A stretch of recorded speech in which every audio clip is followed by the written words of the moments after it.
Once, in one of the busiest railway stations of the city, life moved fast, but not for everyone.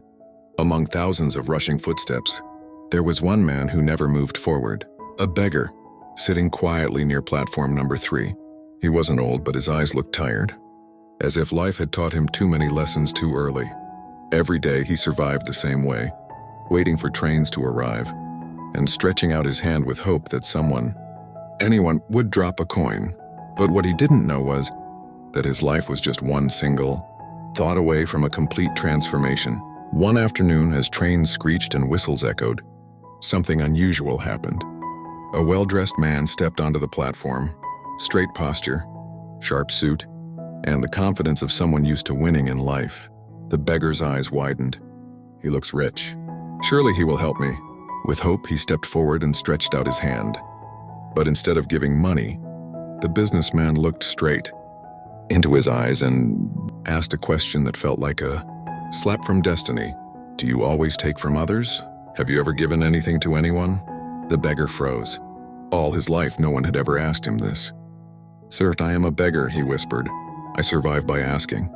I have nothing to give. The businessman smiled gently, not mockingly, but with truth. If you believe you have nothing to give, then you also have no right to ask. And just like that, the train arrived and the businessman disappeared. But his words stayed. That night the beggar couldn't sleep. The businessman's words kept repeating in his head. If you want to receive, you must first give. He turned from side to side on the cold station floor. Give, but what do I have? I'm just a beggar. I have nothing. But another thought whispered inside him. Or maybe I never tried to find what I do have. For the first time in years, he allowed himself to think, really think, about his life. The station lights flickered. Trains came and went. But inside him, something was changing. A tiny spark. On the third day, as he sat quietly, a simple sight caught his eye. A small patch of wildflowers growing near the tracks, bright, colorful, untouched by anyone. His heart skipped. What if I offer these to people? Not just take, but give something back.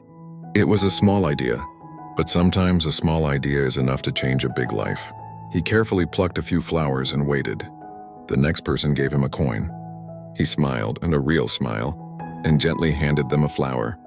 And something magical happened. The person smiled back for the first time.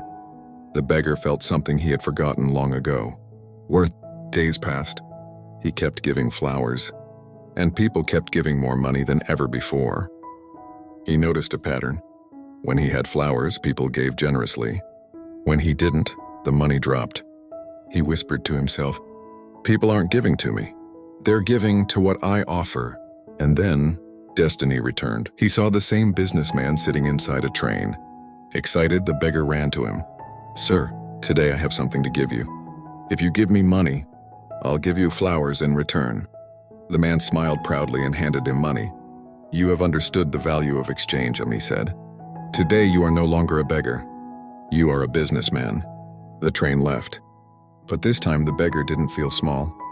He felt transformed. 6 months later, at the same railway station, 2 well-dressed men met and shook hands. One of them looked at the other carefully. Do I know you? The second man smiled. Yes, we've met twice before. Right here. The businessman frowned, trying to remember. Then his eyes widened. You were the beggar. The former beggar laughed gently.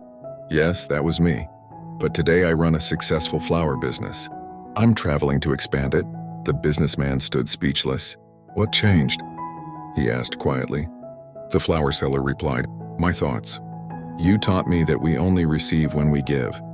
I realized I was never a beggar. I was a businessman all along. I just had to believe it first. Both men shook hands again, not as strangers, not as beggar and businessman, but as equals. Life becomes what you believe it can be. If you think small, your world stays small, but if you think big, your world expands with you. Change your mindset and your life will follow.